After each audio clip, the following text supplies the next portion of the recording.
ಕಳೆದರೂ ಯುಗಾದಿ ಮರಳಿ ಬರುತ್ತಿದೆ, ಹೊಸ ವರುಷಕ್ಕೆ ಹೊಸ ಹರುಷಕ್ಕೆ ಹೊಸತು ಹೊಸತು ತರುತ್ತಿದೆ. ಯುಗ ಯುಗಾದಿ ಕಳೆದರೂ ಯುಗಾದಿ ಮರಳಿ ಬರುತ್ತಿದೆ. ಓಂ ಶ್ರೀ ಗುರುಭ್ಯೋ ನಮಃ.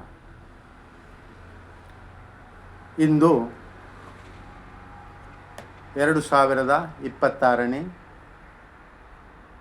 ಮಾರ್ಚ್ ತಿಂಗಳ 9ನೇ ತಾರೀಕು 2026. ಇದನ್ನು ಗ್ರೆಗೋರಿಯನ್ ಕ್ಯಾಲೆಂಡರ್ ಅಂತ ಹೇಳ್ತಾರೆ. ನಾವು ಭಾರತೀಯ ಚಾಂದ್ರಮಾನ ಯುಗಾದಿ ಪಂಚಾಂಗದ ಪ್ರಕಾರ ಈಗ ಶಾಲಿವಾಹನ ಶಕ 1947-48, ಉತ್ತರಾಯಣ, ಶಿಶಿರ ಋತು, ಪರಾಭವ ಸಂವತ್ಸರ.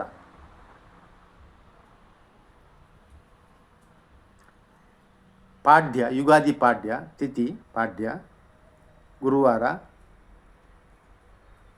ಯುಗಾದಿಯಲ್ಲಿ ಪ್ರಥಮ ದಿನ ಚೈತ್ರ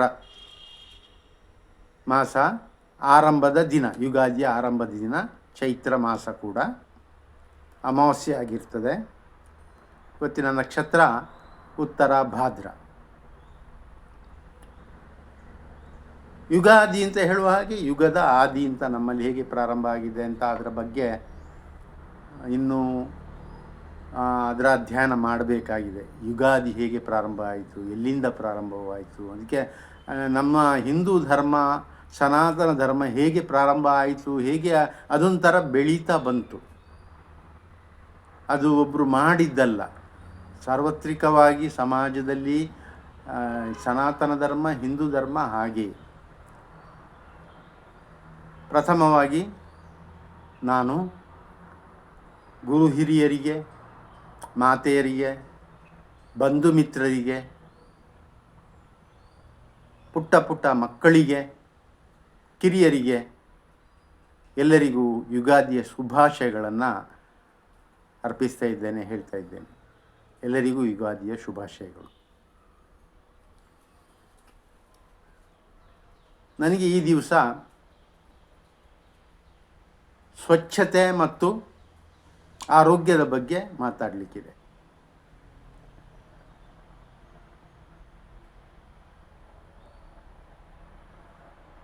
ಈ ಶಾಸ್ತ್ರದಲ್ಲಿ ಬರ್ತದೆ, ಪೃಥ್ವಿ, ಆಪು, ತೇಜೋ, ವಾಯು, ಆಕಾಶ, ಕಾಲ, ದಿಕ್ಕ, ಆತ್ಮ, ಮನಸ್ಸು. ಪೃಥ್ವಿ ಅಂದರೆ ಶರೀರ ಅಂತಲೇ ಹೇಳ್ಬೋದು. ಶರೀರ ಪೂರ್ಣವಾಗಿ ಮಣ್ಣಿನಿಂದ ಆಗಿದ್ದು ಶರೀರ ಅಂತ ಹೇಳುವಂಥ, ನಾಳೆ ಮಣ್ಣಿಗೆ ಹೋಗ್ತದೆ ಅದು ಶರೀರ. ಶರೀರವನ್ನು ಪಂಚ ಜ್ಞಾನೇಂದ್ರಿಯಗಳು ಮತ್ತು ಪಂಚಕರ್ಮೇಂದ್ರಿಯಗಳು ಅಂತ ಕರೀತಾರೆ. ಶರೀರದಲ್ಲಿ ಪಂಚಜ್ಞಾನೇಂದ್ರಿಯಗಳು ಅಂದರೆ ಕಣ್ಣು, ಕಿವಿ, ಮೂಗು, ನಾಲಗೆ ಮತ್ತು ಚರ್ಮ. ಇವತ್ತು ಚರ್ಮದ ಬಗ್ಗೆ ನಾನು ಸ್ವಲ್ಪ ಮಾತಾಡ್ತೇನೆ, ಮತ್ತು ಬಾಕಿ ವಿಷಯಗಳ ಬಗ್ಗೆ ಮತ್ತೆ ಮಾತಾಡುವ ಬೇರೆ ಎಪಿಸೋಡ್ಗಳಲ್ಲಿ. ಇವತ್ತು ನಾನು ಚರ್ಮವನ್ನು ಪ್ರಮುಖವಾಗಿ ತಗೊಂಡಿದ್ದೇನೆ ಯುಗಾದಿಯ ಒಂದು ವಿಷಯದಲ್ಲಿ. ಸ್ವಚ್ಛತೆ ಅಂತ ಹೇಳಿದೆ. ಸ್ವಚ್ಛತೆ ಅಂತ ಹೇಳಿದರೆ ಮನೆಯ ಸ್ವಚ್ಛತೆ, ಭೌತಿಕವಾಗಿ ನಮ್ಮ ಮನೆಯ ಎಲ್ಲ ಸ್ವಚ್ಛತೆ ಮನೆಗಳದ್ದು. ಯಾಕಂದರೆ ಬಾಹ್ಯವಾಗಿ ಸ್ವಚ್ಛವಾಗಿದ್ದರೆ ಹೊರಗೆ ಮಕ್ಕಳು ಓಡಾಡ್ತಾ ಇರ್ತಾರೆ, ಕೂತ್ಕೊಳ್ತೇವೆ, ನೆಲದಲ್ಲಿ ಕೂತ್ಕೊಳ್ತೇವೆ, ಅಥವಾ ಪ್ರತಿಯೊಂದು ವಸ್ತುಗಳನ್ನು ಮುಡುತ್ತೇವೆ. ಆ ಸಂದರ್ಭದಲ್ಲಿ ಎಲ್ಲವೂ ಸ್ವಚ್ಛವಾಗಿದ್ದರೆ ನಮ್ಮ ಶರೀರ ಸ್ವಚ್ಛವಾಗಿರ್ತದೆ. ಶರೀರ ಸ್ವಚ್ಛ ಮಾಡಿಕೊಳ್ಳುವುದು ಹೇಗೆ ಅಂದರೆ ಸ್ನಾನದ ಮುಖಾಂತರ. ದೀಪಾವಳಿಯಲ್ಲಿಯೂ ಸ್ನಾನದ ವಿಚಾರಗಳು ಬರ್ತದೆ. ಎಳ್ಳಿ ಎಣ್ಣೆ ಹಚ್ಚಿ ಸ್ನಾನ ಮಾಡುವುದರಿಂದ ಬಹಳ ಆರೋಗ್ಯಕ್ಕೆ ಒಳ್ಳೆಯದು ಅಂತ ಹೇಳ್ತಾರೆ ಹಿರಿಯರು.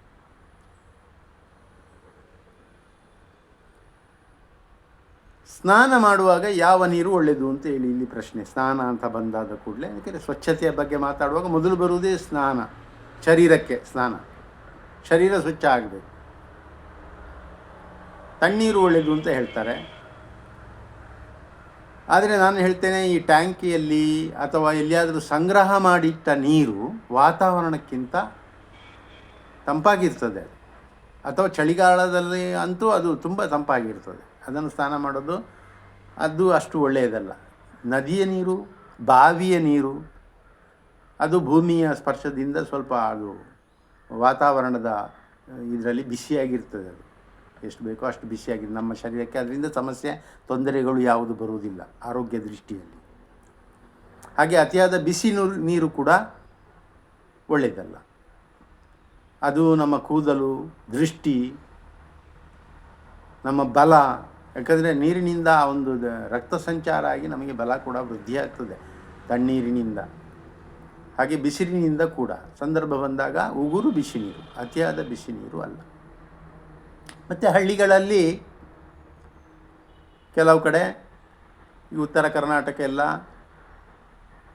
ಭೂಮಿಯನ್ನು ಆರಂಭ ಮಾಡುವುದು, ಆರಂಭ ಅಂತ ಹೇಳ್ತಾರೆ ಅಲ್ಲಿ. ನೊಗ, ನೇಗಿಲು ಇಂಥದ್ದನ್ನೆಲ್ಲ ಪೂಜೆ ಮಾಡುವಂಥ ಪದ್ಧತಿ ಕೂಡ ಇದೆ. ಕೃಷಿಗೆ ಸಂಬಂಧಪಟ್ಟ ಹಾಗೆ ಆರಂಭ ಮಾಡುವುದು ಅಂತ ಹೇಳ್ತಾರೆ ಆ ಕಡೆ. ಅದೊಂದು ಹಬ್ಬ, ಕೃಷಿಗೆ ಸಂಬಂಧಪಟ್ಟ ಹಬ್ಬಗಳನ್ನು ಕೂಡ ಮಾಡ್ತಾರೆ.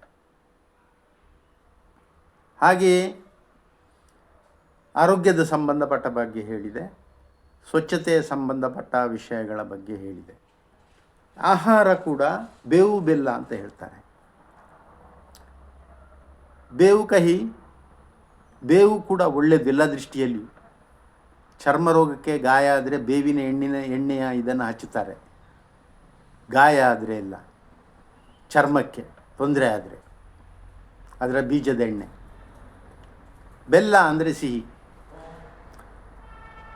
ಬೆಲ್ಲ ಒಂದು ರೀತಿಯಲ್ಲಿ ಸಾವಯವ ಬೆಲ್ಲ ಅಂತ ಕರೀತಾರೆ. ಅದುವೇ ಒಳ್ಳೆಯದು. ಈ ಸಕ್ಕರೆಯನ್ನು ತಿನ್ನಬೇಡಿ.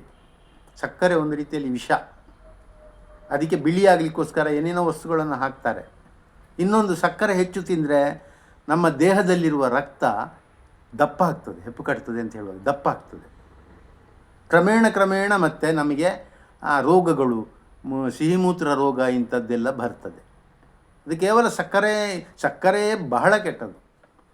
ಸಕ್ಕರೆ ಎಲ್ಲದರಲ್ಲಿದೆ, ಧಾನ್ಯಗಳಲ್ಲಿ ಎಲ್ಲದರಲ್ಲಿ, ಅಕ್ಕಿ, ರಾಗಿ, ಜೋಳ, ಗೋಧಿ ಏನು ಹೇಳ್ತೀರಾ, ಮತ್ತು ಎಲ್ಲ ಧಾನ್ಯಗಳಲ್ಲಿ ಸಕ್ಕರೆ ಅಂಶ ಇದೆ. ಅದು ಬೇಕು ನಮಗೆ. ಕಾರ್ಬೋಹೈಡ್ರೇಟ್ ಅಂತ ಹೇಳ್ತೇವೆ, ಶರ್ಕರ ಪಿಷ್ಟ ಸಂಸ್ಕೃತದಲ್ಲಿ. ಅದು ಬೇಕು, ಆದರೆ ಅದು ಕಡಿಮೆ ಬೇಕು. ಹೆಚ್ಚು ಕೆಲಸ ಮಾಡುವವರಿಗೆ ಹೆಚ್ಚು ಬೇಕು. ಅದು ಶಾರೀರಿಕವಾಗಿ ತುಂಬ ಶ್ರಮಪಟ್ಟು ಕೆಲಸ ಮಾಡುವವರಿಗೆ ಸಕ್ಕರೆ ಅಂಶ ಬೇಕು. ಅವರಿಗೆ ತೊಂದರೆ ಆಗುವುದಿಲ್ಲ ಸ್ವಲ್ಪ ಸಕ್ಕರೆ ತಿಂದರೂ ಕೂಡ. ಆದರೆ ಕೆಲಸ ಹೆಚ್ಚು ಇಲ್ಲದವರು, ಶಾರೀರಿಕ ಕೆಲಸ ಇಲ್ಲದವರು ಸಕ್ಕರೆಯನ್ನು ತಿನ್ನಲೇಬಾರದು. ಒಂದು. ಮತ್ತು ಮೈದಾ ಅಂತ ಹೇಳಿದರೆ ಅದು ಗೊತ್ತುಂಟು ನಿಮಗೆ. ಬೇಕರಿಯ ಪ್ರಾಡಕ್ಟ್, ಬ್ರೆಡ್ಡು ಇಂಥದ್ರೆಲ್ಲ, ಪರೋಟ ಎಲ್ಲ ಮಾಡ್ತಾರೆ. ರುಮಾಲ್ ರೋಟಿ, ಪರೋಟಗಳು, ನಾನ್, ಇನ್ನೆಂಥ ತುಂಬ ವಸ್ತುಗಳಿದೆ, ರೋಟಿ.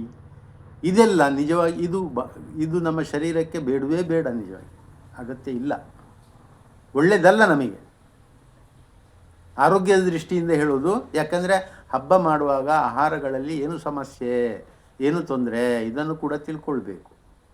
ಯಾಕಂದರೆ ನಮ್ಮ ಹಿಂದಿನ 1 ತಲೆಮಾರು 2 ತಲೆಮಾರು ಹಿಂದೆ ಹೋದರೆ ಇದೆಲ್ಲ ಇರಲಿಲ್ಲ.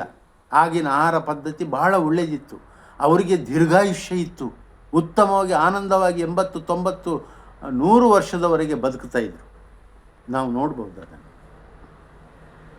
ಬೇವು ಬೆಲ್ಲ ಮತ್ತು ಹಣ್ಣುಗಳು. ನಾವು ನಮ್ಮ ಪರಿಸರದಲ್ಲಿ ಸಿಗುವ, ಸುತ್ತಮುತ್ತಲು ಮನೆ ಹತ್ತಿರ ಸಿಗುವ ಹಣ್ಣುಗಳನ್ನು ಯಾವುದು ಬೇಕಾದ್ರೆ ಇರ್ಬೋದು. ಅದು ಕಾಡಿನ ಹಣ್ಣು ಬೇಕಾದರೆ ಇರ್ಬೋದು, ತರಕಾರಿಗಳು, ಹಣ್ಣುಗಳು. ಆದಷ್ಟು ನಮ್ಮ ಊರಿನಲ್ಲಿ ಬೆಳೆಯುವ ಹಣ್ಣುಗಳನ್ನು ತಿಂದರೆ ನಮ್ಮ ಆರೋಗ್ಯಕ್ಕೆ ಒಳ್ಳೆಯದು. ಎಲ್ಲಿಯೋ ಸ್ಪ್ರೇ ಮಾಡಿ, ಎಂತೆಂಥದೋ ಮದ್ದುಗಳನ್ನು ಹಚ್ಚಿ ಕೆಡದಂತೆ ಏನಾದರೂ ಮಾಡಿ, ಯಾವುದೋ ದೇಶದಿಂದ, ಪರದೇಶಗಳಿಂದ, ಊರುಗಳಿಂದ ಬರುವಂಥ ಹಣ್ಣುಗಳನ್ನು ತಿನ್ನುವುದು ಒಳ್ಳೆಯದೇ ಅಲ್ಲ ಅಂತ ನಾನು ಹೇಳಲಿಕ್ಕೆ ಇಚ್ಛೆಪಡ್ತೇನೆ. ಒಳ್ಳೆಯದಲ್ಲ. ತರಕಾರಿಗಳು ಕೂಡ ನಮ್ಮ ಊರಿನಲ್ಲಿ ಬೆಳೆಯುವ ಊರಿನ ತರಕಾರಿಗಳನ್ನು ತಿನ್ನುವ ಅಂತ ಹೇಳ್ತಾ ನನ್ನ ಇವತ್ತಿನ ಈ ಎಪಿಸೋಡನ್ನು ಕಾರ್ಯಕ್ರಮವನ್ನು ಮುಕ್ತಾಯಗೊಳಿಸ್ತಿದ್ದೇನೆ. ಸರ್ವೇ ಭವಂತು ಸುಖಿನಃ, ಸರ್ವೇ ಸಂತು ನಿರಾಮಯ, ಸರ್ವೇ ಭದ್ರಾಣಿ ಪಶ್ಯಂತು, ಮಾ ಕಚ್ಚಿತ್ ದುಃಖ ಭಾಗ್ ಭವೇತ್. ಎಲ್ಲರಿಗೂ ಯುಗಾದಿಯ ಶುಭಾಶಯಗಳು ಮತ್ತು ನಮಸ್ತೆ.